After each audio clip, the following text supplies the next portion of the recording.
I've got a driver that I think is an absolute revolution in the golf space. You might have seen me at the PGA show, check this one out. This is the Cobra DS Adapt. I specifically have the Max D version or the draw biased version. I think this is going to be really a great solution for those of you who have trouble slicing the ball, or maybe you just fight a fade out on the golf course. Today we're gonna put it through its paces here on course. First, let's take a closer look at that technology inside. Here is your closer look at the Cobra DS Adapt. As you can see, I've got the Max D version or the draw biased version.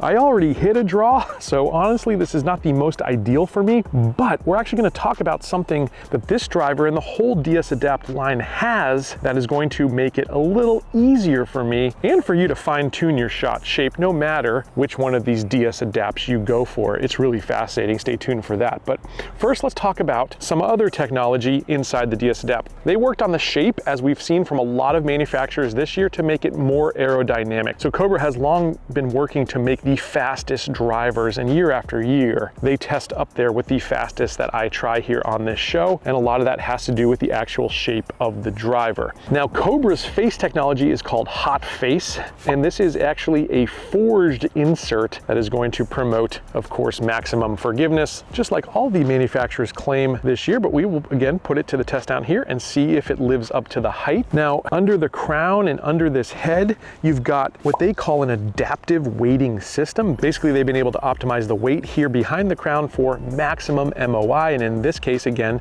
draw bias. The other way they've built in draw bias to this one is they've got this 10-gram weight here that sits at the heel. When you put more weight here at the heel, it tends to close that face a little bit at impact. Now, like I said, that is really not the shot shape that I want. I already hit a draw and my miss is kind of an overdraw. But the most amazing piece of technology, and maybe the most groundbreaking of anything I've seen here in 2025 when it comes to drivers, is what they call future fit technology. There are literally 33 options built into this hosel so that a fitter, or even yourself if you're a tinkerer, can fine tune this driver's shot shape. You can actually adjust the loft and lie independently. With other manufacturers, you're often going to be affecting one or the other simultaneously when you make an adjustment, but not with their future fit technology. I tried this at the PGA show. I was set up for an A5, which is actually more of a fade bias and a flatter setting, and I gotta say the results that I got there were incredible, and that's what I'm gonna set it for here today. As you can see, I have this one set up at A5 because I want to promote more of a neutral setup, even though this is a draw bias driver. I've got this one paired with a shaft that works really well for me, a Denali 60-gram stiff shaft. But yeah, just a beautiful package, and again, I love the matte black look up top. I'd say this one competes with the Srixon in my mind for the best looking driver of 2025. As I always say though, looks is one thing, performance is another, so let's get to work. Okay, first test here with the DS Adapt. Looking down at it, it's definitely pretty severely draw bias. So again, gonna be the one for those of you who are struggling with that slice. With that A5 setting, I'm hoping that straightens it down a bit for me. We'll see. Boy, it felt great coming off that club face. Hugging the right side there, I hit that pretty dead center. Club head speed was 104. The ball speed leaving the club at 147. My smash was 142. The spin on that, a great number at 2235. That's exactly where I want to be. The carry there, 249. I'll take that for the first swing of the day. Let's see what we do here on swing number 2. Now, by the way, I will be measuring these. We're not just going off the GC Quad data here, but I've got my Garmin G80. Both of these amazing pieces of technology available at our partners, playbetter.com. Highly recommend you purchase your golf tech there. Swing 2 on a very similar line. I'm favoring that right side because I've got to fight this draw bias in this particular driver for my swing that already is draw bias. Club head speed was 102. The ball speed leaving the club was 148. The smash was up there at 144. And the estimated carry, 253. That's a great number. So let's go find out where those two landed. I think they're gonna be pretty big. All right, let's start off with sound and feel of that driver. Feel-wise, exceptional. This is by far I've tested drivers from Cobra over the last 5-6 years in this channel, by far the best. 100%. Beautiful feeling, compressed, buttery, whatever you want to call it. It's great. You can also feel wear on the face you hit, and that is so important. Really, I haven't had a really bad feeling driver yet this year. They've all really seemed to improve that. In terms of sound, it's an interesting sound. It's definitely all its own, this Cobra sound. I think it's nice. Piercing, I guess, is probably the way I describe it. It's sizzling. It sounds hot coming off of this face. Cobra really known for their ball speed anyways, and we were getting some decent ball speed numbers there. We'll continue to test that as we go, but I like the sound of this one as well. I also like the result of this drive. Let's see where we finished. Walking up to this one, that's a good number for the first swings of the day. 267 here. We are on the right side of the fairway and in great shape. We could probably attack this one in 2. Now the second one's over here. Must have taken a bit of a bad hop on us, honestly, because it was on a very similar line, I thought. Still, distance-wise, excellent. 269. A little bit more trouble to deal with on this shot, but all in all, I'll take those 2 for the first swings of the day. Generally, these days on this hole in these conditions, I'd be looking for about 265 on average with my Ping G 430 10K max. So we're definitely getting ample distance, if not a few yards more here with the Cobra driver. All right, so aerodynamics is another thing that Cobra has been working on this year. And on this test, we're gonna test max club head speed. My average, for the most part, has lived around what you just saw on the last test, around 104, 105. We're gonna see if we can get that up here. Max club head speed, I'd love to see it 107, 108. Then we know we've got a club that's really cutting through this air nicely. All right, I love this hole too. Big dog leg left. Sets up well for the draw. And that is absolutely smashed. That is dead middle of the club face. It felt great. All right, so there you go. Club head speed 107. As you can see, I hit that dead middle of the club face. Smash factor, that's interesting to me. I was seeing 149, 150 for the most part at the PGA show. That actually looks low to me at 1.4, but numbers wise, these look great. Ball speed leaving the club at 150, estimated carry 257. And again, the spin number, I'm really liking what I see there at 2409. Let's hit one more. That one was actually hit low on the club face, heading towards a trap. It was also heel side. So our smash factor is going to be down there, but our club head speed 105, ball speed leaving the club at 143, smash 136, and the estimated carry 237. All right, we're going to hit one more here, see if we can end on a good note. That's looking like left side. The club speed's up there again, 107. The ball speed 150, the smash 141. The estimated carry 254. Let's go find out where they finished. So as I mentioned, aerodynamics a big point of emphasis for Cobra, like it's been for a lot of manufacturers here this year. Seeing it right around that 107 level, that is definitely a good sign. But let's find out where these ones finished.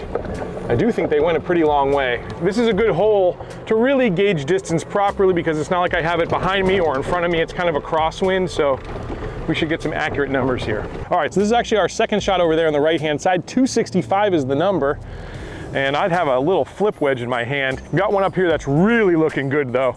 And then we've got one up on the left. And this one, pretty blistering. We saw that ball speed number up. My club head speed was 107 there. Still, the efficiency is interesting, and we're not getting max efficiency out of the GC quad, but we're getting pretty good numbers out here. 279 is that one. And again, not a lot of wind behind me, anything like that. This is a very fair test, so you're getting extremely good distance numbers out of the Cobra driver here. All right, so one thing again I'm seeing is that the smash factor is a little on the lower side than I would have expected, especially on that really good strike there. I thought I hit it dead middle of the club face, confirmed by the GC quad, but we only saw 1.40. I'm assuming, again, this being their most forgiving model, we're gonna lose a little bit of efficiency, and the trade-off is gonna be a little bit more forgiveness. We'll be testing that here really soon, but that's kind of what I'm thinking, and I'm assuming, like I saw out on the range, when you get the regular models or even the low spin models, you're gonna see that smash factor go up considerably. All right, now this Max D model is going to be the least workable of all the drivers, but I always test workability. I think it's really important for folks who want to be able to shape their shots. I've got a dog leg right here, so we'll see if we can work a little bit of a cut. I'm gonna open the face just a touch, play it off my front foot, and take more of an outside to in swing. And I gotta say, shockingly, really good. It's pretty much carving right down the fairway. just like I'd like to see it, and I hit that pretty dead middle of the club face as well. In case you're wondering about the stats, my club head speed was way down because I was trying to do something there. So 94.8 mile per hour was the club head speed. Our ball speed was 139. That fade swing is actually our best smash factor that we've seen at 147. The carry was 228. So interestingly, on a little less club head speed, we actually get higher smash factor. Go figure. Let's see if we can repeat that one more time here. Oh yeah. That one I actually may lose into the water, which I'm fine with. Again, trying to test workability here, but we're getting a lot more workability out of this driver than I ever would have expected. Let me try something different. We'll see if we can hit the old Scottish wind cheater, keep it under the wind. And I'm really going to place this ball in the back of my stance and take an inside to out swing, keep it low. We're gonna start it over the trouble there and see if we can finish back in the fairway. Oh yeah, so easy to draw this one. That's what this club's all about. So in terms of workability, I gotta say, pleasantly surprised. Let's go to the next test. All right, so as you can see, I've got these stickers attached here for the GC Quad. So we're gonna know exactly where we hit the ball on the club head. And I'm gonna do my best to not hit it in the center of this one. And we're gonna test just how forgiving this one is. Cobra, of course, says this is their most forgiving driver. Let's put it to the test here. What I'm gonna do first here is we're gonna go for the toe hit. That's generally my miss. So I'm actually gonna stand further back than I normally would. See if we can hit it off the toe and see what happens. Amazingly great height, I've gotta say. And it stayed very straight. The struggle off a toe hit oftentimes is you get a big hook, and we didn't get it there. That was actually just a nice little gentle draw, so I like what I saw there. We're gonna do the opposite now. We're gonna go for a heel shot. And again, a heel shot can often push right on us. We wouldn't want that here on this hole because we got the hazard. That was very heely, but we did get that face to turn over. And I actually drew, we're gonna be left side of the fairway. So again, great result. Last one I wanna do is just hit one thin and see if we can still get some decent peak height out of a low strike on this driver. That was very low. Trajectory obviously much lower as well. But again, a playable shot on a very tight, narrow hole. All in all, forgiveness looks good as well. All right, so it's time to rank this club. And again, in the series, the Max D is not gonna be the one that I personally would choose for my game, but I do think it's gonna be one that a lot of folks are gonna be looking at, so I'm glad I got to try it. In terms of distance, I'm gonna give it a 4.5 out of 5. It wasn't as long as the longest ones out there, but it's not far off either, and anything it's missing there, it's gonna make up for in the forgiveness category. For me, that's gonna be a full 5 out of 5 stars. We saw it off a toe hit, a heel hit, and a low strike. All three shots would be very playable. Now, workability is our next category, and this is one, again, in that workability test, completely shocked me, surprised me. I didn't think this was gonna move at all, but it actually got a fair amount of movement out of the Max D version. And I gotta think, once you get up into the low spin model and even the standard model here in the DS Adapt line, you're really gonna get some serious workability out of this club. So for me, 4.5 out of 5 is what I'm gonna give it. For a draw biased version, I was still able to shape my shot. That's impressive. When it comes to aesthetics, looks, feel, and sound, Cobra absolutely nailed it this year. As we talked about sound, it's different, it's its own thing, but I really like it. It's not in any way distracting or anything like that. It's a really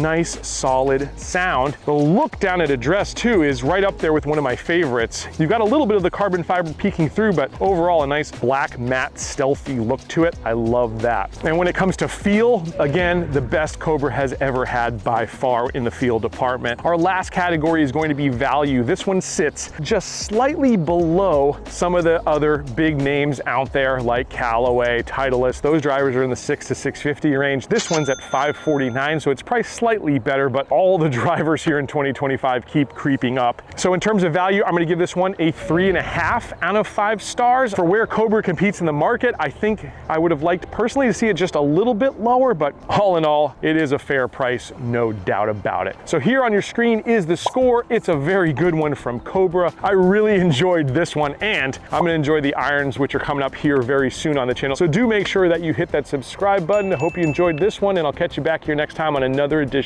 of Let's Play Through.